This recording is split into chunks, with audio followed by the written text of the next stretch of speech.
Bonsoir à vous tous, j'espère que vous allez bien. Dans le nom de notre Seigneur et Sauveur Jésus-Christ de Nazareth, nous allons exposer quelque chose ensemble, et je dirais même enfin, le discipulat. Et c'est quelque chose que tout le monde doit comprendre et c'est inévitable dans la marche pour suivre Jésus-Christ. C'est le point de départ de toute notre vie terrestre. Et nous savons que beaucoup ont pris un autre chemin que celui que Jésus va nous mettre en lumière ici. C'est quelque chose que j'ai à cœur d'exposer afin que tout le monde puisse comprendre aujourd'hui la gravité aujourd'hui de ce qui se passe dans le corps de Christ et que à bien comprendre que premièrement le salut nous est donné individuellement à chacun de nous qui mettons notre confiance en Jésus-Christ et qui nous abandonnons à lui. Il devient notre vie, il devient notre Seigneur, il devient notre Sauveur. C'est à lui que nous devons obéissance, c'est à lui que nous devons le respect, et bien entendu aux autres qui nous entourent, mais je parle en termes de révérence. C'est lui à qui revient toute l'adoration, c'est à lui que revient toute pensée, c'est à lui que revient absolument tout. Il faut comprendre que c'est quelque chose que l'homme doit saisir. Et justement, cette étape est vraiment très intéressante dans le livre de Matthieu et dans tous les quatre évangiles de toute façon. Mais ce qu'il faut comprendre, c'est que c'est le point de départ de chacun d'entre nous. Et nous devons comprendre que beaucoup n'ont pas emprunté ce chemin-là. Et c'est un des chemins qui mène au salut. Ici, ce n'est pas la porte large qui vous est annoncée ce soir, c'est la porte étroite et resserrée. À savoir que cela doit être compris pleinement parce qu'il n'y a pas d'autre porte pour atteindre le paradis. Et je vais vous montrer cela par la grâce de Dieu. Et j'espère que cela vous édifiera et vous ramènera pour ceux qui n'y étaient pas dans ce que cela signifie le discipulat ou le coût du discipulat et qu'est-ce que ça coûte de suivre Jésus-Christ dans la vie d'une personne. Ce n'est pas rien du tout. C'est toute une vie qui va être bouleversée. Et c'est ce qu'on doit comprendre aujourd'hui. C'est très important de pouvoir réaliser cela pour chacun d'entre nous. Quelqu'un veut venir à Christ, mais on n'entend jamais ces passages, quasiment pas. C'est des passages que beaucoup de personnes ont mis de côté parce que c'est le chemin étroit et resserré.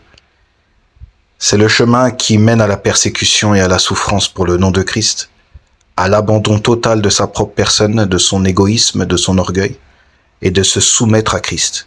C'est un des passages qui est vraiment saisissant et qui m'a, moi, en tout cas, il y a des années, qui m'a vraiment saisi. Et je voulais vraiment découvrir qui était Jésus-Christ. Je voulais vraiment découvrir comment le suivre. Et le Saint-Esprit m'a mis sur ce passage et m'a saisi ici. Au début de ma conversion, quand j'ai découvert les grandes vérités de l'Évangile, j'ai été saisi par ce passage. Vraiment saisi.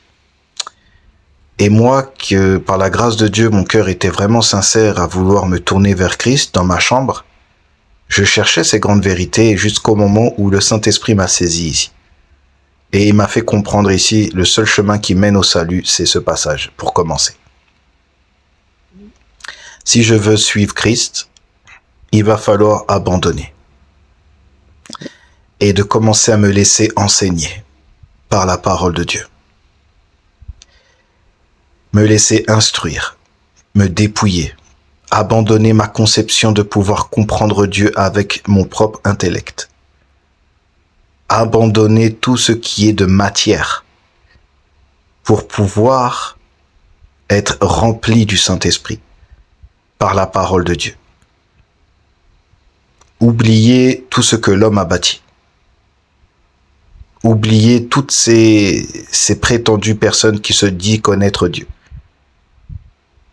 Et laisser la parole pénétrer dans le cœur, dans l'esprit, et m'en nourrir continuellement. C'est quelque chose de saisissant de savoir que au début de ma marche, je n'étais pas arrivé à ce point culminant du passage de l'écriture. Quand je suis arrivé ici, c'est là que j'ai compris que là, c'était quelque chose qu'il fallait prendre une décision. Il y a une décision à prendre. Au moment où vous êtes appelé, vous êtes attiré à Jésus-Christ, vous découvrez les grandes vérités de l'Évangile sur qui est Jésus-Christ, ce qu'il a fait, sa résurrection et ses paroles puissantes. Et à un moment donné, ça ne suffit pas. La croix nous est tendue ici. C'est une étape du dépouillement, du discipulat. Il faut y passer. Et j'avertis les frères et sœurs, pour ceux qui ont pris un autre chemin, et c'est possible, car tous les chemins que les hommes ont mis en place aujourd'hui n'est pas ce chemin-là. Parce que ce chemin-là, c'est un chemin individuel pour commencer. Ce n'est pas un chemin collectif. J'aimerais dire à tout le monde qui m'entend ce soir, quand Jésus parle dans ce passage que nous allons prendre, chacun doit porter sa propre croix. C'est une croix individuelle. Il me semble qu'on n'est pas crucifié à deux sur une même croix. Chacun a sa croix personnellement, individuellement. On met un condamné à mort sur une croix et un autre sur une autre croix. On n'est pas cloué sur une croix à 50 personnes. On n'est pas cloué sur une même croix à 2 personnes. On est cloué sur une croix individuellement. Nous avons une image des 2 brigands et Jésus-Christ. Il y avait bien 3 croix pour 3 personnes, n'est-ce pas? Aujourd'hui, c'est pareil. Si nous voulons suivre Jésus-Christ, il va falloir accepter d'être crucifié, mes amis. Et je parle d'une crucifixion spirituelle. Christ l'a fait pour nous physiquement. Mais par la puissance du Saint-Esprit, nous devons faire mourir notre chair. Mortifiez vos membres. Vous comprenez? Les membres qui ont servi au péché doivent servir pour la justice. Ce que je veux dire, c'est que le christianisme n'est pas quelque chose qui plaît à l'homme qui ne veut pas se détourner de son péché. La croix crie à l'homme. Vous comprenez? Et donc, la personne doit comprendre que si elle veut suivre le Fils de Dieu, si elle veut suivre Jésus-Christ, il va falloir passer par ce passage de l'Écriture. C'est tellement facile de rentrer dans une assemblée et de s'asseoir sur une chaise et que les gens te font un grand sourire quand ils te voient pour la première fois. Tu es tellement bien accueilli ici et tu commences à entendre des louanges. Tu entends 2-3 lectures de la Bible, mais ils choisissent leur passage. Et tu te sens bien, comme tu t'es jamais senti. Mais à aucun moment, c'est la croix qui est présentée ici. À aucun moment. Tout va très bien. Mais quand nous sommes enfermés avec Dieu, le Saint-Esprit va nous ramener dans son livre pour nous faire découvrir ce que c'est de suivre Jésus-Christ. Nous sommes aujourd'hui dans un monde qui veut faire comme il entend. Ils ont mis de côté l'enseignement du discipulat de Christ pour se faire eux-mêmes raison de se dire qu'ils sont convertis. Alors, déjà, on ne peut pas se convertir nous-mêmes. C'est strictement impossible. Un mort que nous sommes aux yeux de Dieu à cause du péché ne peut pas prendre vie tout seul. Il y a besoin d'une intervention divine. Et le Saint-Esprit va nous ramener à Christ. Mais le Saint-Esprit même va nous faire passer par la croix. Parce que avant même qu'on ait au Christ ressuscité, on va rencontrer le Christ crucifié. D'accord? Il faut comprendre l'état de notre péché devant un Dieu saint. Il faut comprendre l'état de notre dépravation en tant qu'homme adamique, afin de pouvoir contempler le Seigneur sur la croix, afin de comprendre la grande miséricorde de Dieu qui nous a été donnée en Jésus-Christ, en regardant le juste sur cette croix ensanglantée, l'agneau de Dieu qui ôte le péché. C'est ici qu'il faut venir et commencer à réaliser la chose. Le péché a été payé pour ceux qui appartiennent à Christ. Tant que les gens ne viennent pas à Christ conformément à sa parole, donc à son testament où le sang a été versé, un sang pur, on ne peut pas. C'est strictement impossible. On ne peut pas se débarrasser de notre péché. On ne peut pas essayer d'améliorer un cœur corrompu. On doit recevoir un nouveau cœur. On doit recevoir un nouvel esprit.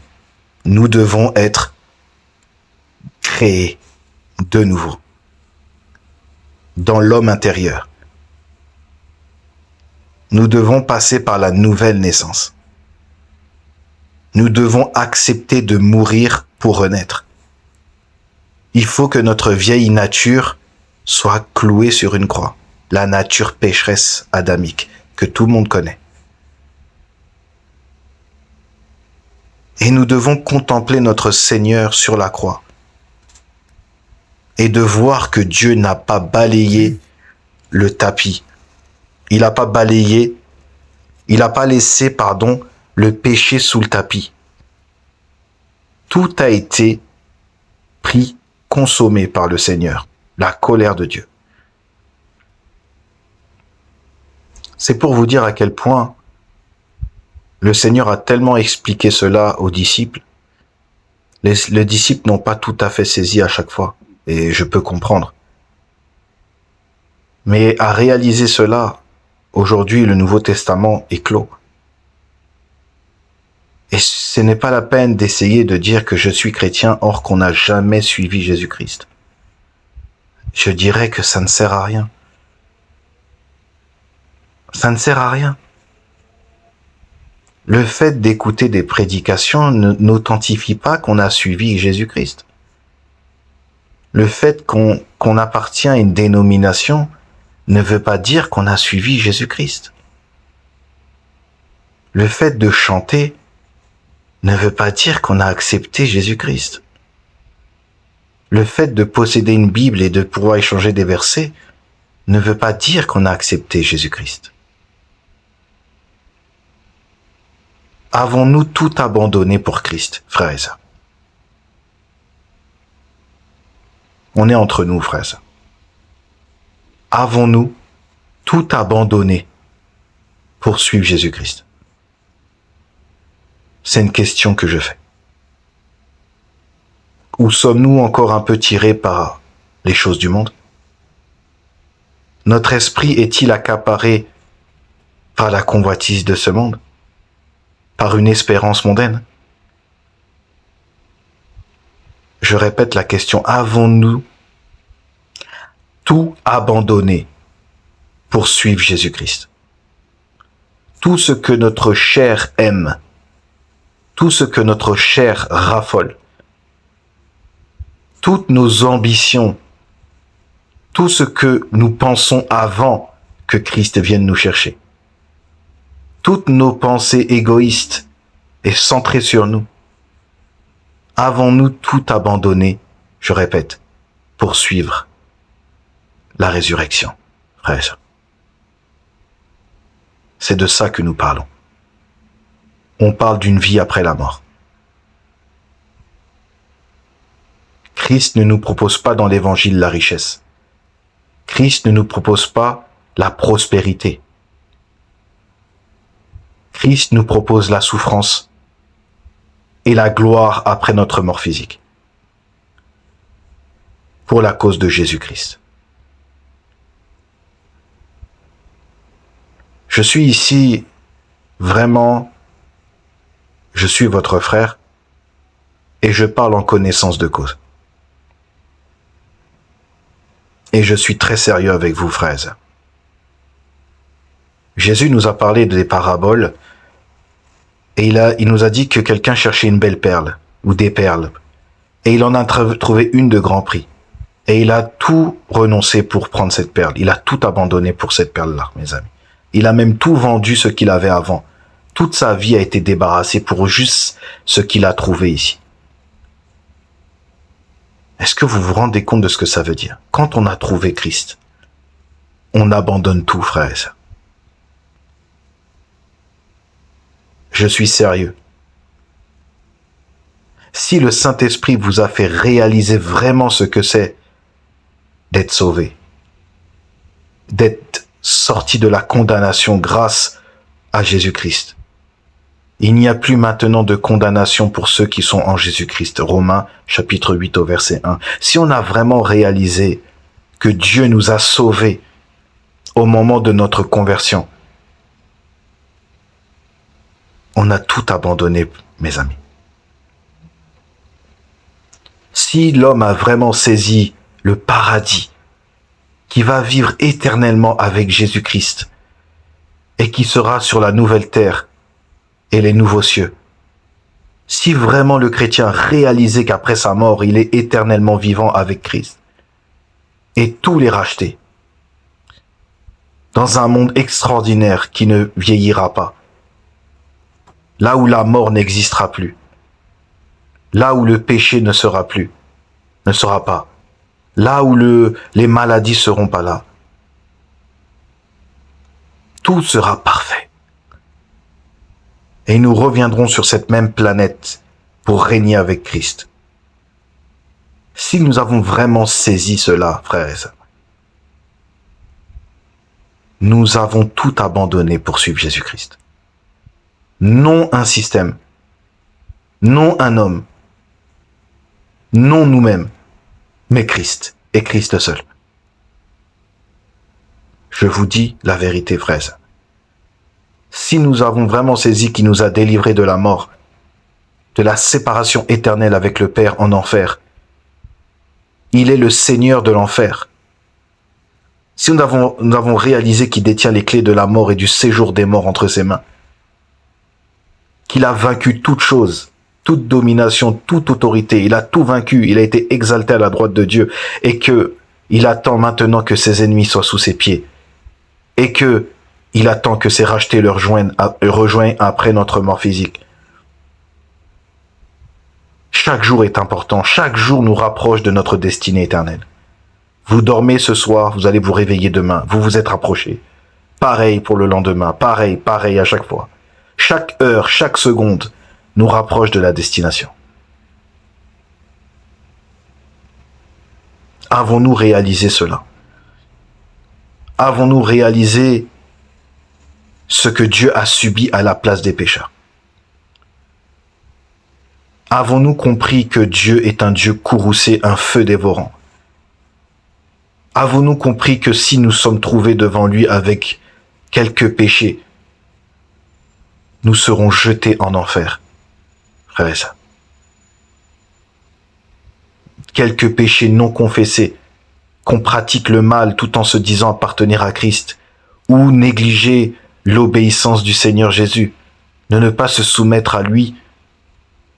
Imaginez-vous le Père qui a livré son Fils pour nous tous et qu'on le néglige, Jésus-Christ, et qu'on lui obéit pas, mes amis. Est-ce que vous vous rendez compte le caractère de Dieu, frères? La sainteté parfaite. Et là, nous nous trouvons dans le ministère terrestre de Jésus-Christ avec les hommes. Et il va nous dire quelque chose à tous. Il va nous parler. il va nous parler, frères et sœurs. Je vous en supplie. J'ai envie d'être au paradis avec vous.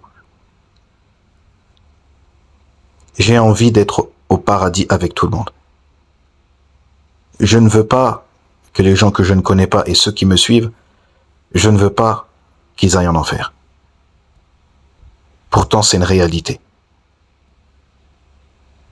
Je ne suis pas Dieu pour lire dans le cœur des hommes, heureusement, heureusement. Mais je sais que beaucoup n'ont pas suivi Jésus-Christ. Pourquoi je dis ça? Mais parce que la Bible l'a dit. Ça sort pas de ma tête. Ça sort des Écritures. Et vraiment, nous avons tous le même livre, frères et sœurs. Nous avons tous le même livre. Je vous dis la vérité. Nous pouvons tous individuellement vivre quelque chose avec Jésus-Christ que moi je ne vis pas et que vous allez vivre. Et que moi je vais vivre et que vous n'allez pas vivre. Vous comprenez ce que je dis? Le Saint-Esprit gère individuellement chaque croyant.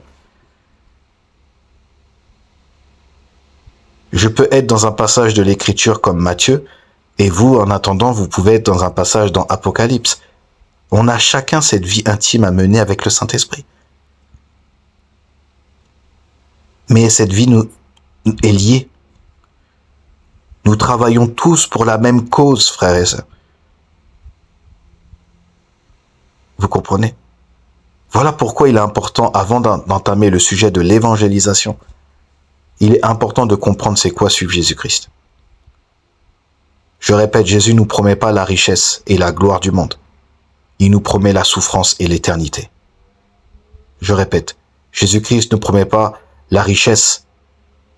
Il ne nous promet pas la gloire du monde. Il nous promet la souffrance, le rejet, la persécution, la mort et la gloire. Alors d'avoir de l'argent, c'est pas un péché, bien entendu. Mais si c'est le cœur qui est livré à ça, là, c'est là que ça devient le péché.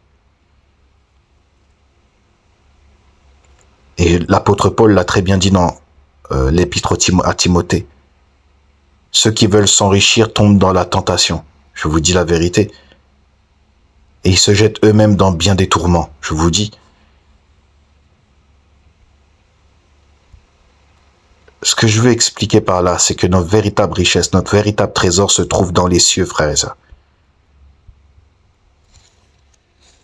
Gloire au Seigneur. Vraiment, c'est quelque chose qu'il faut saisir. Beaucoup de personnes disent « Dieu m'a parlé ». J'ai un message de la part de Dieu à vous dire. C'est vrai ou c'est faux, frères et sœurs? Quand on entend aujourd'hui les chrétiens, on en reviendra sur certains sujets qui parlent de ça. On va vous éclairer concernant cela. On y travaille en ce moment, on va en parler prochainement. Ils reçoivent des paroles de la part de Dieu. Dieu m'a dit patati, Dieu m'a dit patata, Dieu, j'ai une parole pour vous de la part de Dieu, tout ça. Mais Dieu m'a parlé aussi, frères et sœurs. Dieu m'a parlé.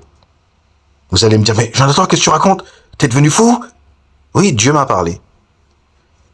Dieu m'a parlé dans Matthieu 16, 24. Voilà où Dieu m'a parlé. Dieu m'a donné une parole pour vous, frère et sœurs. Ah bon, Jonathan, t'as reçu une parole de Dieu? Oui, j'ai reçu une parole de Dieu. La parole que je vais vous dire, elle se trouve dans Matthieu 16, 24. Voilà la parole que j'ai reçue de Dieu et que je vous retranscris. Matthieu 16, 24. Voilà la parole de Dieu qui m'a été donnée pour vous et moi. Dieu m'a dit, Matthieu 16, 24. Voilà. C'est ici qu'il parle, le Seigneur. Le Seigneur nous appelle tous ici à comprendre ce soir ce qui va être dit. Je répète, le Seigneur nous appelle tous ce soir à entendre ce qui va être dit. S'il vous plaît, frères et sœurs. Dans Matthieu 16, 24, le Seigneur a parlé. Il nous donne une parole à tous. Il dit. Alors, Jésus dit à qui? À ses disciples. D'accord? C'est ce que nous sommes, n'est-ce pas? Alors Jésus dit à ses disciples, « Si quelqu'un veut venir après moi, qu'il renonce à lui-même, qu'il se charge de sa croix et qu'il me suive. » Je vais décortiquer le verset, frères et sœurs. Il est très important de pouvoir décortiquer ce que notre Seigneur a dit. Je commence. Alors Jésus dit à ses disciples. Donc déjà, nous voyons que le Seigneur parle à ses disciples. D'accord, c'est ce que nous sommes, comme je l'ai dit. Il va dire, si quelqu'un veut venir après moi, nous voulons tous aller après Jésus-Christ. Et il y a quelque chose qu'il faut comprendre ici, frères et sœurs. Le Seigneur a dit après moi. Jésus est devant. Nous sommes derrière. C'est l'image de Siméon. Quand Jésus se dirige vers son lieu d'exécution, Siméon se tient derrière lui en aidant Jésus-Christ à porter sa croix avec lui. Mais nous voyons bien que Siméon se tient derrière Jésus-Christ. Le disciple est toujours derrière. Vous comprenez? C'est une image du chrétien qui marche avec Jésus-Christ derrière lui en portant la croix, jusqu'au lieu d'exécution. C'est une relation forte avec notre Seigneur et notre Dieu, frères. N'oublions pas que notre Seigneur a les deux natures. Il est homme 100% et Dieu 100%. Et Jésus-Christ nous a tous créés. Et quand je dis Jésus-Christ, c'est le Fils de Dieu. Il y a un partage prochainement qui va venir, si le Seigneur permet, sur l'œuvre de la création. On en reparlera prochainement. Mais ici, que dit notre Seigneur? Alors Jésus dit à ses disciples, « Si quelqu'un veut venir après moi, » vous comprenez mieux maintenant le début du verset. « Si quelqu'un veut venir, le Seigneur ne force personne. » Le Seigneur n'est pas une personne qui est en train d'attendre à une porte que quelqu'un se décide. Il est Seigneur, roi de tout l'univers entier. Le Seigneur n'attend personne. Il propose. Si quelqu'un veut venir après moi, c'est une proposition remarquable. Et il a dit après lui, donc derrière. Vous voyez? Il va dire une autre chose, qu'il renonce à lui-même. Donc déjà au péché. Le Saint-Esprit nous aide et va nous aider à nous libérer de notre péché. Vous comprenez? Ce n'est pas une œuvre humaine ici, c'est l'œuvre de Dieu. Mais il y a la volonté de l'homme aussi. Qu'il renonce à lui-même. Ensuite, alors déjà on a dit qu'il s'adresse à ses disciples. Ensuite, si quelqu'un veut, il propose. Ensuite, venir après moi. Est-ce que vous vous rendez compte déjà de tout ce qu'il y a ici? Il s'adresse à ses disciples. Ensuite, il fait une proposition. Ensuite, après moi. Et pas devant lui. Ensuite, qu'il renonce à lui-même. Ensuite, qu'il se charge de sa croix. C'est aux disciples de se charger. C'est un choix volontaire, pleinement conscient du sacrifice qui est en train de s'opérer dans le croyant. Ça s'appelle le sacrifice volontaire pour suivre Jésus-Christ. Encore une fois, le Seigneur ne force pas les hommes. Jésus donne ses conditions. Et nous devons y soumettre à ça. On ne joue pas avec le Seigneur, mes amis. On ne joue pas avec le Créateur. Je vous dis la vérité.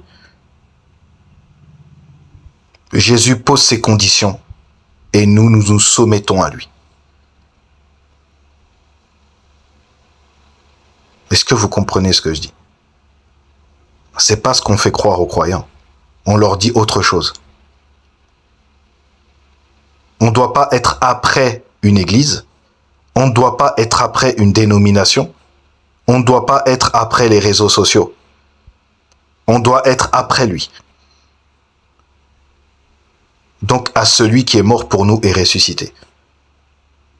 Tout le reste est éphémère. Et je ne parle pas de la composition de l'Église. Bien entendu, il y a l'Église. Ça, c'est nos frères et sœurs, bien entendu. Je parle de tout ce qui n'est pas de ce... On est en communion fraternelle, par exemple, moi, on a une église avec des frères et sœurs. Oui, quand je dis église, c'est une assemblée. Hein, c'est une assemblée de personnes. Hein, c'est pas comme vous croyez, voilà. C'est biblique, en fait, voilà. Mais je suis en train de dire que il n'y a rien d'autre qui compte à part Christ.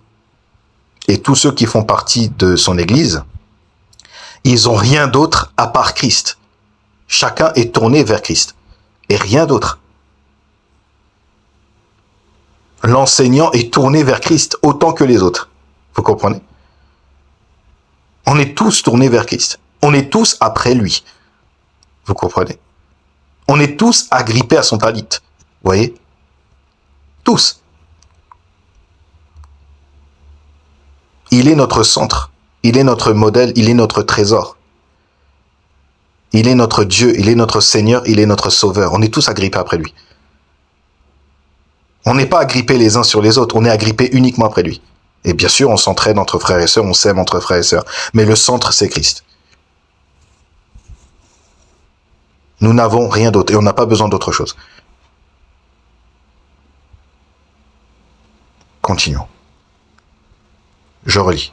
Alors Jésus dit à ses disciples, « Si quelqu'un veut venir après moi, numéro 1, qu'il renonce à lui-même, numéro 2, qu'il se charge de sa croix, numéro 3, et qu'il me suive, numéro 4. » Ici, c'est l'appel sur chaque personne qui professe être chrétienne. Il n'y a pas d'autre chemin qui mène au salut. Tout ce que vous voyez aujourd'hui qui a été bâti aujourd'hui sur Internet et dans le monde ne ramène pas au salut. Ne ramène pas au salut. Dans Actes 4, verset 12, l'apôtre Pierre le proclame si bien. Il n'y a de salut en aucun autre. Cela doit tout dépouiller, car il n'y a sous le ciel aucun autre nom qui a été donné parmi les hommes par laquelle nous devions être sauvés. L'apôtre Pierre a dit cela. Il n'y a rien d'autre. Déjà à l'époque de Pierre, et encore bien moins aujourd'hui en 2026. Parce qu'il n'y avait pas tout ce qu'il y a aujourd'hui à l'époque de l'apôtre Pierre quand il a proclamé cela. Je vous laisse imaginer aujourd'hui les divertissements qu'il y a qui ne sauvent pas.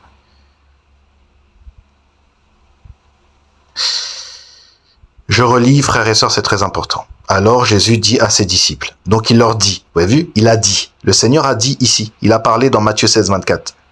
Il dit à ses disciples, c'est ce que nous sommes. Nous ne sommes pas le maître quand même. Vous voyez? Alors Jésus dit à ses disciples, si quelqu'un veut venir où ça? Après moi. Vous voyez? Ensuite, qu'il renonce à lui-même. Vous avez vu les conditions? Donc si on n'a pas envie de venir après Jésus-Christ et qu'on prend une autre direction, on n'est pas dans Matthieu 16, 24. On a changé de direction. Parce que les gens veulent bien aller dans les assemblées, les gens veulent bien suivre des gens sur Internet, les gens veulent bien suivre des hommes, mais pas Jésus-Christ. Parce que là où on va aller avec Jésus-Christ, c'est pas un endroit qui est confortable. Vous comprenez? Je crois que ce partage va éclairer beaucoup de personnes, frères et sœurs. On n'est qu'au début. Si quelqu'un veut venir après moi, qu'il renonce à lui-même, qu'il se charge de sa croix, c'est ici. Quand vous lisez ce passage à la maison, vous avez votre propre croix. Moi, quand je lis ce passage à la maison, j'ai ma propre croix. Chaque personne qui vient à Christ il lit ce passage à la maison, qu'il se charge de sa croix. On a tous une croix. Chaque condamné à mort qui sont pécheurs et coupables ont une croix. Jésus a eu la sienne, n'est-ce pas? Est-ce que vous comprenez ce que je veux dire? Le brigand de droite qui a été sauvé a eu la sienne. Et le brigand, le deuxième brigand qui n'a pas été sauvé, avait sa croix lui aussi. Donc, on peut avoir une fausse croix. On peut avoir une fausse croix. On peut s'être chargé d'une fausse croix qui ne mène pas au salut. Parce que si on examine le brigand qui n'a pas été sauvé sur la croix, il ne voulait pas se soumettre à Jésus-Christ et il ne voulait pas croire en lui. Il se moquait de lui. On ne se moque pas du Seigneur. Pourtant, le brigand, il avait une croix aussi, mais pourtant, regardez l'état du cœur qu'il avait. Mais par contre, quand on regarde celui qui a été sauvé, c'est extraordinaire. Ce n'est pas le même cœur ici. Il y a une fausse croix dans le corps de Christ. Il faut faire très attention de ne pas se tromper de croix, mes amis.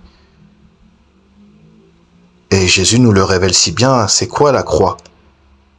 On va développer tout ça ensemble. Qu'il renonce à lui-même, qu'il se charge de sa croix, donc c'est quelque chose qu'on prend volontairement. Ce n'est pas quelque chose que le Seigneur va vous imposer, dans le sens où c'est lui qui va vous forcer à le faire. Vous voyez, non, la personne doit être consciente dans son engagement ce que ça coûte.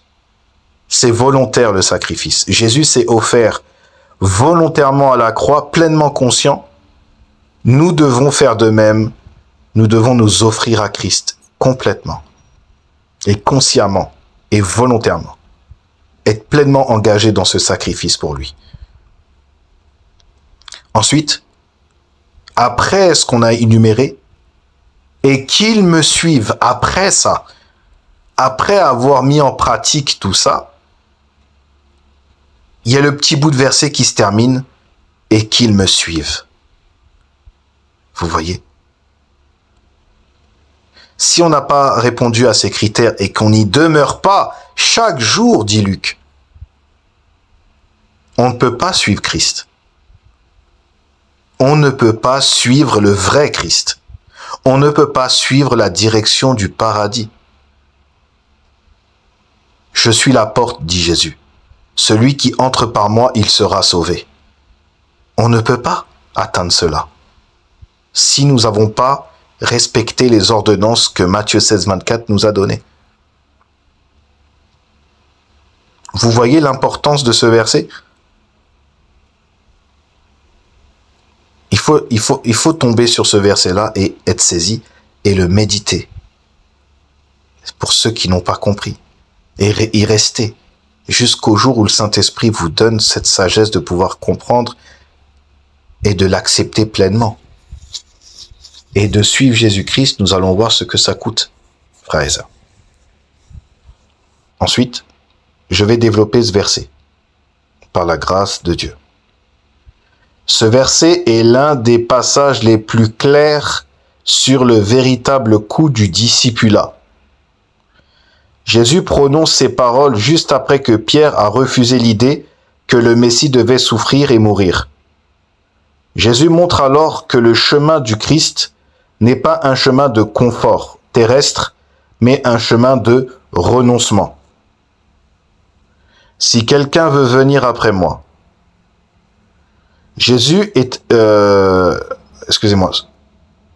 Suivre Jésus est un appel volontaire. Je relis. Suivre Jésus est un appel volontaire, mais que cet appel a des conditions. Vous voyez? Je relis. Suivre Jésus est un appel volontaire, mais que cet appel a des conditions. Beaucoup veulent un Christ qui apporte des bénédictions, la réussite ou une vie facile. Mais Jésus appelle à devenir un disciple soumis à sa seigneurie. Je relis. Suivre Jésus est un appel volontaire, mais que cet appel a des conditions. Beaucoup veulent un Christ qui apporte des bénédictions, la réussite ou une vie facile, mais Jésus appelle à devenir un disciple soumis à sa seigneurie, qu'il renonce à lui-même. Cela ne signifie pas simplement abandonner quelques plaisirs. Il s'agit de renoncer au moi comme centre de contrôle. Ne plus vivre selon ses ambitions, ses désirs pécheurs et sa propre volonté, mais se soumettre à la volonté de Christ. Je relis. Qu'il renonce à lui-même. Cela ne signifie pas simplement abandonner quelques plaisirs. Il s'agit de renoncer au moi comme centre de contrôle. Ne plus vivre selon ses ambitions, ses désirs pécheurs et sa propre volonté, mais se soumettre à la volonté de Christ. Le disciple dit, en quelque sorte, « Ma vie ne m'appartient plus, elle appartient à Christ. » Alors c'est bien de le dire, mais il faut le vivre, ça. C'est un exemple. Beaucoup peuvent le dire de la bouche, mais le cœur n'y est pas. Le disciple dit en quelque sorte, « Ma vie ne m'appartient plus, elle appartient à Christ. » Mais ça, faut pouvoir le vivre. Donc il faut se soumettre. Adam a péché contre Dieu dans sa rébellion et a fait plonger toute l'humanité dans la condition où on la voit aujourd'hui.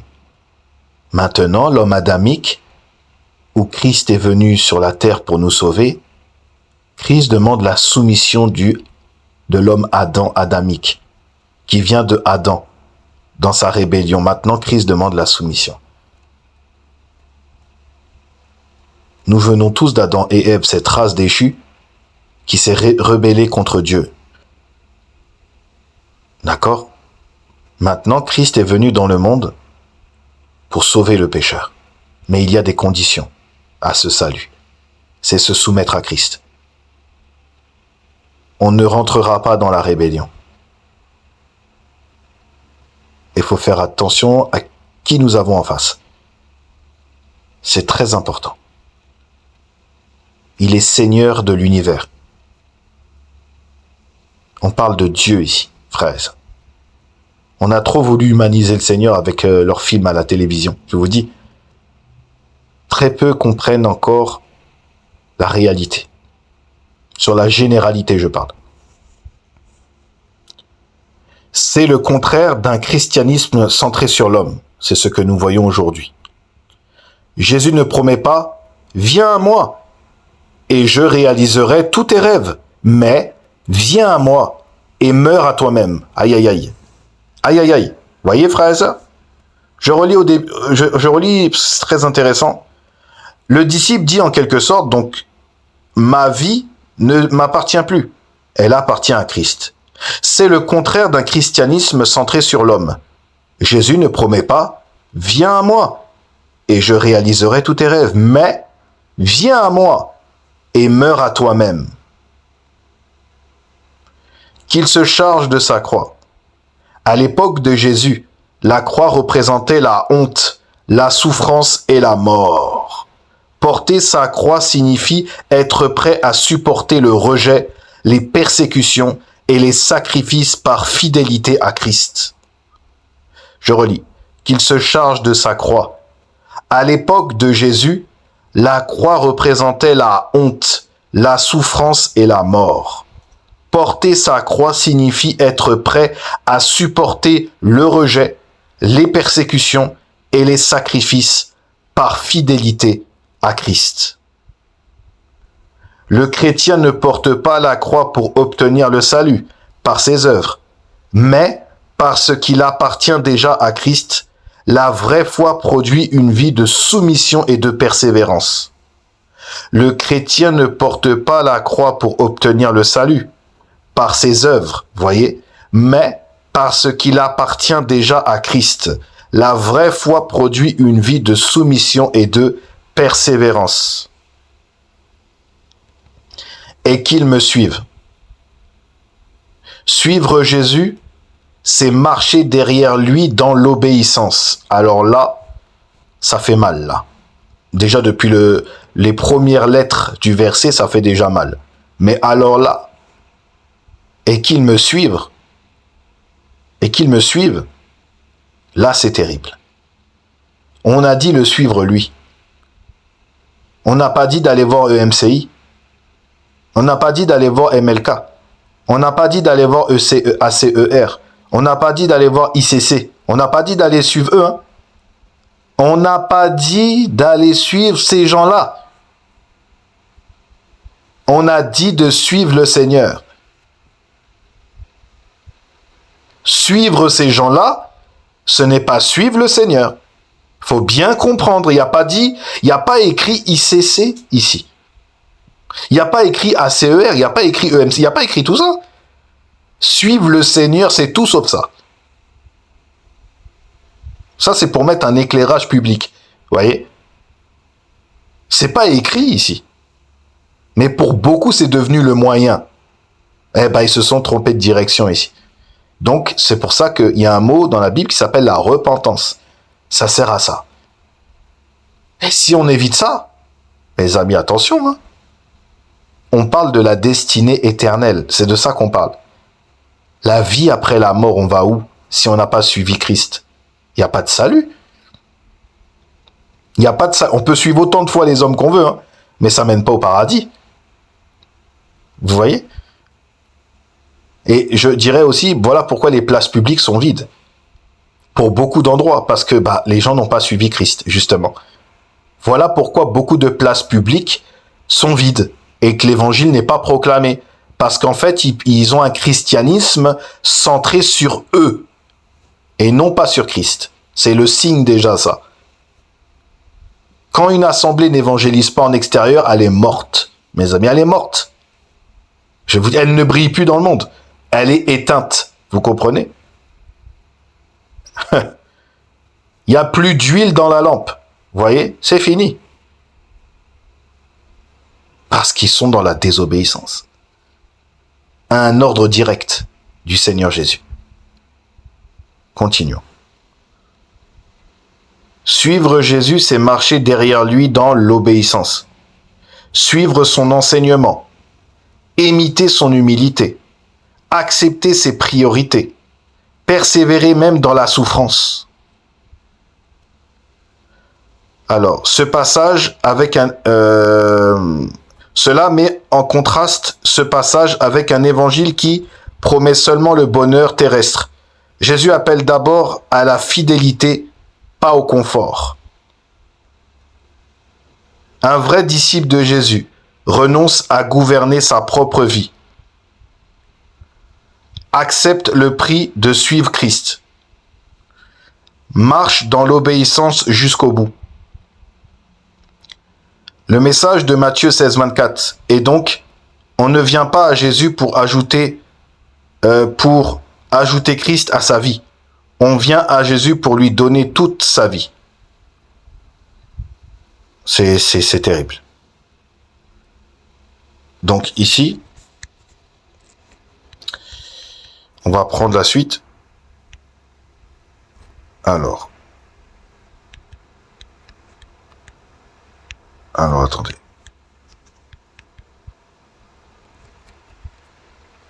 Alors, tac.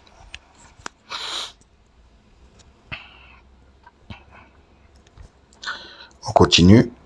Le verset suivant. Écoutez bien. Car celui qui voudra sauver sa vie la perdra. Mais celui qui la perdra à cause de moi la trouvera. Vous vous rendez compte? Car celui qui voudra sauver sa vie la perdra. Mais celui qui la perdra à cause de moi la trouvera. C'est un appel à mourir. C'est un appel à perdre sa vie ici-bas. Sommes-nous prêts à perdre notre vie que nous avons menée depuis de 0 à 40 ans par exemple, et là d'abandonner notre vie pour suivre Jésus-Christ, les priorités de Jésus-Christ et non plus les nôtres? Alors cela n'empêche pas qu'on doit travailler dans le monde, ça n'a rien à voir. Mais notre engagement ici, Jésus continue ici à expliquer le paradoxe du royaume de Dieu. Celui qui s'accroche à sa vie terrestre en rejetant Christ finit par la perdre éternellement. Mais celui qui abandonne sa vie à Christ reçoit la vraie vie. Celui qui voudra sauver sa vie la perdra. Jésus ne parle pas simplement de préserver sa vie physique, mais de quelqu'un qui veut vivre pour lui-même. Je relis, Jésus ne parle pas simplement de préserver sa vie physique, mais de quelqu'un qui veut vivre pour lui-même. Protéger ses intérêts, numéro 1. Rechercher son confort, numéro 2. Sa gloire personnelle, numéro 3. Ses ambitions, numéro 4. Sans se soumettre à Christ, numéro 5. Je relis. Jésus ne parle pas simplement de préserver sa vie physique, mais de quelqu'un qui veut vivre pour lui-même. Protéger ses intérêts, numéro 1. Rechercher son confort, numéro 2. Sa gloire personnelle, numéro 3. Ses ambitions, numéro 4. Sans se soumettre à Christ, numéro 5. C'est l'homme qui dit en pratique « Je veux garder le contrôle de ma vie. Je veux Christ, mais sans renoncer à moi-même. » Et bien ça, beaucoup de chrétiens sont animés de ça, dans l'Église. Continuons. Cette attitude révèle un cœur qui n'a pas compris la nature de la conversion. Le salut n'est pas une amélioration de l'ancienne vie, c'est une nouvelle vie en Christ. Mais celui qui la perdra à cause de moi la trouvera. Perdre sa vie signifie accepter de mourir à soi-même. Le croyant abandonne son droit de vivre selon ses propres désirs pour appartenir totalement au Seigneur. Je relis. Mais celui qui la perdra à cause de moi la trouvera. Perdre sa vie signifie accepter de mourir à soi-même. Le croyant abandonne son droit de vivre selon ses propres désirs pour appartenir totalement au Seigneur. Ce passage se relie avec Galates 2, 20. L'apôtre Paul dit « J'ai été crucifié avec Christ. Et si je vis, ce n'est plus moi qui vis, c'est Christ qui vit en moi. » Le disciple ne perd pas réellement sa vie. Il échange une vie temporaire et centrée sur lui-même contre une vie éternelle donnée par Christ. Je relis. Le disciple ne perd pas réellement sa vie. Il échange une vie temporaire et centrée sur lui-même contre une vie éternelle donnée par Christ. Le vrai disciple accepte le sacrifice. Jésus prépare ses disciples à comprendre que le chemin de la croix passe avant la gloire. Pierre voulait un Messie glorieux sans souffrance. Matthieu 16, 22. Mais Jésus montre que tous ceux qui le suivent doivent accepter le principe de la croix. La foi véritable produit un abandon de soi. Je répète, la foi véritable produit un abandon de soi. L'amour pour Christ est plus précieux que les biens terrestres. Suivre Jésus peut coûter le rejet, la persécution ou des sacrifices. Le contraste éternel. Jésus place devant l'homme deux chemins. Gagner le monde et perdre son âme, perdre le monde pour Christ et recevoir la vie éternelle. Je répète. Jésus place devant l'homme deux chemins. Gagner le monde et perdre son âme, perdre le monde pour Christ et recevoir la vie éternelle. Le disciple authentique comprend que Christ veut plus que tout ce que le monde peut offrir. La suite, ok, on va pas le prendre, on va prendre juste un passage qui m'intéresse, qui est la continuité de Matthieu 16, 24. Le renoncement du péché est au cœur de l'appel de Jésus dans Matthieu 16, 24. Qu'il renonce à lui-même, qu'il se charge de sa croix et qu'il me suive. Renoncer à soi-même ne signifie pas seulement renoncer à certains conforts ou habitudes. C'est d'abord renoncer à une vie dominée par le péché et par sa propre volonté. Renoncer au règne du péché. L'homme naturel est sous la domination du péché. Le pécheur veut être son propre maître, décider ce qui est bien ou mal selon ses désirs. La conversion véritable implique un changement de maître. On quitte l'esclavage du péché pour appartenir à Christ. Je relis. Renoncer au règne du péché. L'homme naturel est sous la domination du péché. Le pécheur veut être son propre maître, décider ce qui est bien ou mal selon ses désirs. La conversion véritable implique un changement de maître.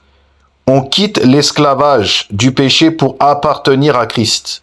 Romains 6, 12, 14. Que le péché, dit l'apôtre Paul, ne règne donc point dans votre corps mortel. Le chrétien ne devient pas parfait immédiatement, mais il entre dans un combat contre le péché. La repentance accompagne la vraie foi. Il n'y a pas de véritable foi en Christ sans repentance. Se tourner vers Jésus signifie aussi se détourner du péché. Jésus prêchait « Repentez-vous et croyez à la bonne nouvelle » Marc 1,15. La repentance n'est pas simplement un regret émotionnel, c'est un changement de direction, abandonner la rébellion contre Dieu et se soumettre à Christ. La repentance n'est pas simplement un regret émotionnel, c'est un changement de direction, abandonner la rébellion contre Dieu et se soumettre à Christ.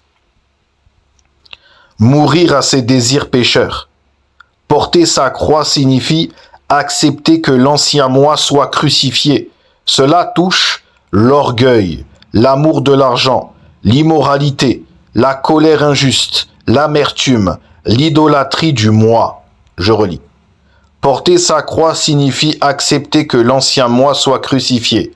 Cela touche l'orgueil, l'amour de l'argent, l'immoralité, la colère injuste, l'amertume, l'idolâtrie du moi. La grâce de Dieu ne donne pas seulement le pardon du péché, elle donne aussi une puissance pour le combattre.